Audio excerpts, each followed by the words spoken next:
State your name for the record. Good morning. I say afternoon now, isn't it? I'm Dr. Paul Dunn from Level 8. As they say, it's 5 o'clock somewhere. Well, it's morning somewhere. It is morning somewhere, isn't it? For those that are not familiar with West Texas and the South Plains, I'm from Level 8. It's 30 miles west of Lubbock, 30 miles east of New Mexico. Small community, farming, oil, and I have a dental practice there. I graduated from Baylor in January 1974, went in with my father, who practiced for 51 years before he passed. I've been with my brother, who's now semi-retired. And I want to speak on my experience with the OIG. Were you for this bill? Yeah, for the bill, yes, okay, for 1536. My little bit of claim to fame, in 1984, I was appointed to the State Board of Education by Governor Mark White, so I know somewhat of the feeling of you guys sitting here and having to listen to all this and try to make decisions and do what is great for the people of the state of Texas. My practice was basically a general practice. I started including orthodontics, and it started growing. Once the word got out that I was accepting Medicaid kids, I started getting referrals from all kinds of sources because the general or the board-certified orthodontist didn't really need to see these kids, and they didn't want to see these kids, and it kind of left a void. And so the pedodontists in the area started referring them to me. I was also getting them as far away as Midland, Odessa, which is 2 hours to the south, and some from Amarillo, which is 2 hours to the north. I think the OIG found it a little impossible that people would travel 2 hours each way to see a dentist, but that's the way it is out in West Texas and what happens. And as it kind of came along, HHSC at one point asked me to take over about 100 kids from a Dr. Rob Nett, who became ill and had to retire, because nobody else wanted to see those kids. I was also asked by HHSC to see some of the kids from Dr. Goodwin, the gentleman in Amarillo, who was convicted of Medicaid fraud and left a big void of those kids up there. In August of this last year, a lady from OIG showed up in my office and had a list of 70 patients that she wanted the records, the x-rays, the written records, the photographs, the study models. And she showed up about 11:30 on a Monday. She said, I'll be back at 11:30 on Thursday to pick them up. She basically gave us 3 days. And I almost had to shut my office down for my staff, because I have a small staff. I do not have a big office. Shut the office down for us to collate this, because it went back 6, 7, 8 years, and we had to get them out of storage and put things together and try to make them completed. And she came back on Thursday and picked them up. We didn't hear anything else again. On January the 2nd of this year, I got a certified registered letter from HHSC saying they were putting a hold on my Medicaid funds. Now, my practice is approximately 90% Medicaid, and they've stopped all funding. It basically shut down all cash flow into my office. They said that there were 3 cases that they found out of the 70 that indicated a possibility of fraud. One was a case where they said the young man had come into my office. I had billed for 4 orthodontic adjustments, and they said he had never been in the office. I showed them on paper that on the record that he was there. I also pulled the computer-generated appointment book that he had been into the office. One was from a little girl. They said that I had filed for an orthodontic workup on an ineligible patient. I also had the sheet, the prior authorization, the PAN letter from TMHP stating that she had been approved and that it was all above board.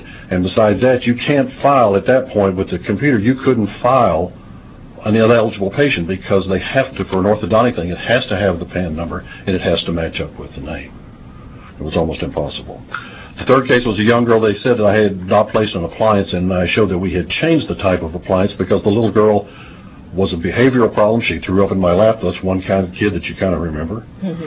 And we changed the thing. Even though it cost me more money out of my pocket, we didn't charge extra for what we did. I had requested at this point, when I had gotten when they came to get the records, I had hired Dr. Robert Anderton, who is a practicing dentist in Carrollton, Texas, but also a practicing attorney. He represents a lot of the dentists and for the State Board of Dental Examiners, to represent me in case we needed it. And so when I got the letter stating that we had been shut down on funds, I asked for a hearing. And I assume now, and I have learned more today about this process than I knew before all this happened because of the terminology and some of the stuff that Mr. Sticks and some of the people have talked about. We requested a hearing, which I assume this thing would have been classified as an informal hearing. And we sat down with them and we went over these 3 cases, showed them where we felt like that they were incorrect. Mr. Sticks was very kind in explaining to me the differences, different types of fraud as the government sees it. We went through a number of different scenarios and of things, and I told him at that time, I said, I went through $80,000 when the transition a year ago March took place from TMHP handling everything to the managed care systems with Delta Dental, MCNA, and DentaQuest. Because they were doing so many things with the orthodontic program, they were delaying all payments coming out of there. Regular dentistry was general dentistry was being paid for, orthodontics was not. And it took an act of the governor's office to get a meeting between TMHP and MCNA to prove to MCNA that they weren't handling it right, and my money started flowing in. At that point, after we had visited with Mr. Sticks about the things, he felt like that I had not committed, in his words, fraud. And I assume he's talking about intentional type of fraud. And I told him at that point, I says, you've cut my money off. I have enough money, because I had used up the $80,000 and all my stuff before, to last 3 weeks to keep my staff in my office open. And he said we would see what we could do. He asked, he wanted to go through my financial records, and if I would get them to him, he said, as soon as they go through it, he said, we have a number of CPAs here, they can go through it real fast, I'll have you a decision the next day. That was on a Thursday, January the 18th. I had the material to my attorney by Monday, which he forwarded to OIG. I heard last Monday that they were going to allow 49% of what I do to be paid to me. That was really nice. I appreciate it. It's going to have some cash flow.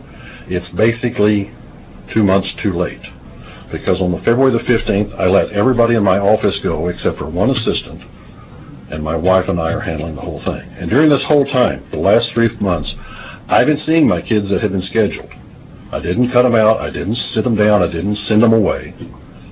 So I've been working full-time since January the 2nd, and I finally got $700 last week.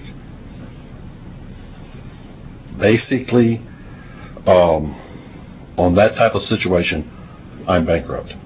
2 things helped out. One assistant came and worked for a while because she said I paid her while she was doing her chemotherapy for her colon cancer, and she appreciated it, and she would work until she found another job.